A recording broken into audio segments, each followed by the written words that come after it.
Important meeting हो या party में जाना हो, एक प्रेजेंटेबल हेयर स्टाइल आपकी पर्सनालिटी को एनहांस कर देता है।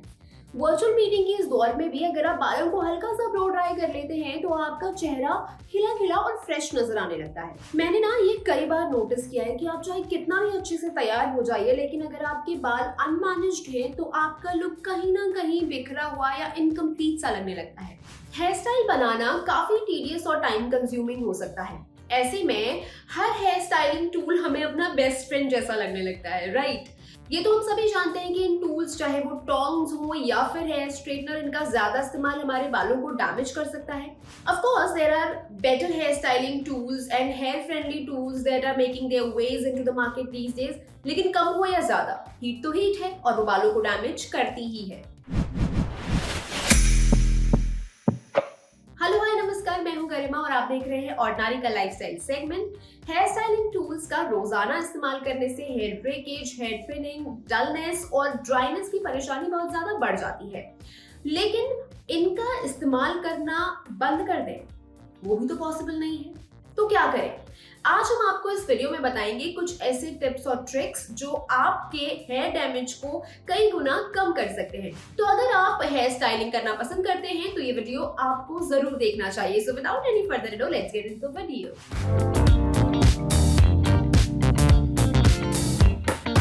This is one of the most common mistake that most of us makes, चाहे वो लेजीनेस की वजह से हो या इसकी इंपॉर्टेंस के बारे में पता ना होने की वजह से। अभी भी बहुत सारे लोग ऐसे हैं जो अपनी वैनिटी में हीट प्रोटेक्टेंट नहीं रखते हैं। अगर आप रेगुलर बेसिस पर हेयर स्टाइलिंग करते हैं तो ये आपके लिए एक मस्ट हैव प्रोडक्ट है। हीट प्रोटेक्टेंट लगाने से ये आपके बालों पर एक लेयर फॉर्म कर देता है जिससे हीट डायरेक्टली आपके बालों तक नहीं पहुंचती है और उनको कम डैमेज करती है। वैसे तो कई तरीके से हीट प्रोटेक्टेंट मार्केट में अवेलेबल है, लेकिन मुझे पर्सनली स्प्रे हीट प्रोटेक्टेंट बहुत ज्यादा पसंद है क्योंकि इन्हें लगाना तो आसान होता ही है, साथ ही ये आसानी से आपके बालों पर स्प्रेड हो सकता है और हर एक बाल पर आप इसे आसानी से लगा सकते हैं। तो अगर आपको हेयर स्टाइलिंग पसंद है तो अपनी वैनिटी में आज ही एक अच्छी क्वालिटी का, एक अच्छी ब्रांड का हीट प्रोटेक्टेंट जरूर शामिल कर लें।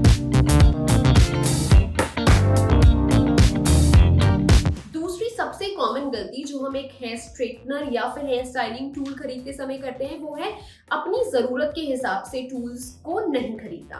कभी पार्लर वाली दीदी का हेयर स्टाइलिंग टूल देखकर या कभी अपनी दोस्त की रेकमेंडेशन पर हम जाकर के एक हेयर स्ट्रेटनर खरीद लाते हैं, वो हमारे बालों को डैमेज कर सकता है।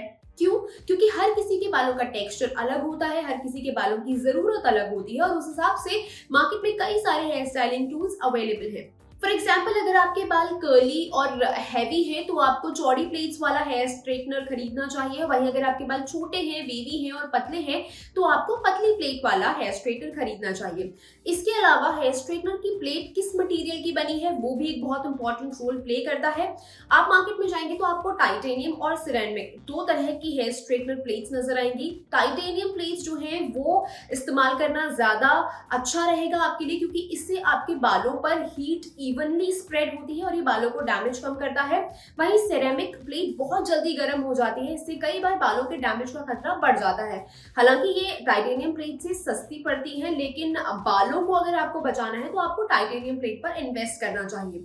जो आपको कई तरह की चीप सस्ती डील्स मार्केट में देखने को मिलती हैं, उनके बहकावे में बिल्कुल मत आइए। अच्छी क्वालिटी के स्ट्रेटनर पर इन्वेस्ट कीजिए, वरना आपके बालों को बहुत ज्यादा डैमेज हो सकता है।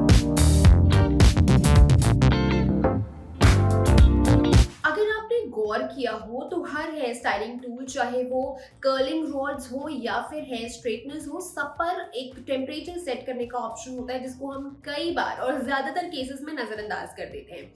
इसका एक बहुत इंपॉर्टेंट रोल है, ये आपके बालों के हिसाब से आपको सेट करना चाहिए। फॉर एग्जाम्पल, अगर आपके बाल पतले हैं और आपने बालों पर कलर किया हुआ है तो आपको लोवेस्ट टेम्परेचर पर बालों को स्ट्रेट करना चाहिए या उनकी स्टाइलिंग करनी चाहिए।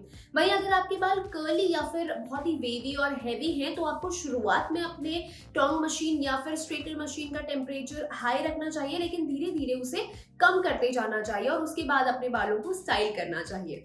तो अगली बार जब भी आप अपने बालों को स्ट्रेट या कर्ल करें, इस बात का जरूर ध्यान रखिएगा और टेम्परेचर चेक जरूर कीजिएगा।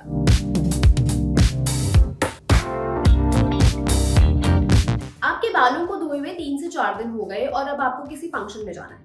आपके बाल अनमैनेजेबल लग रहे हैं। ऐसे में उन्हें मैनेजेबल बनाने के लिए या फिर उन्हें स्टाइल करने के लिए आप क्या करेंगे? कोई भी हेयर स्टाइलिंग टूल उठाएंगे और स्टाइलिंग करना शुरू कर देंगे। This is not the best way to do it.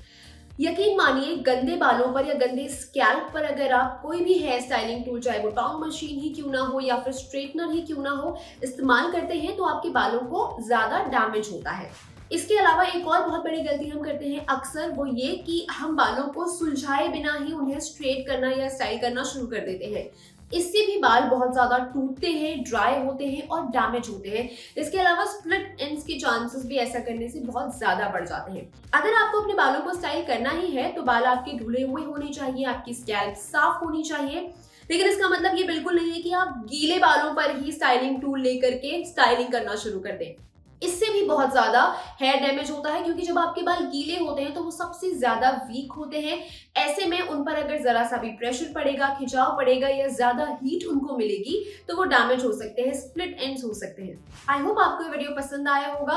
I am very sure जब भी आप अगली बार अपनी हेयर स्टाइलिंग कर रहे होंगे तो आप इन टिप्स को जरूर याद रखेंगे और अपने बालों को डैमेज होने से जरूर बचाएंगे। आपको हमारा वीडियो कैसा लगा हमें कॉमेंट करके जरूर बताइएगा। खुश रहिए, स्वस्थ रहिए और देखते रहिए और नारी। Bye bye.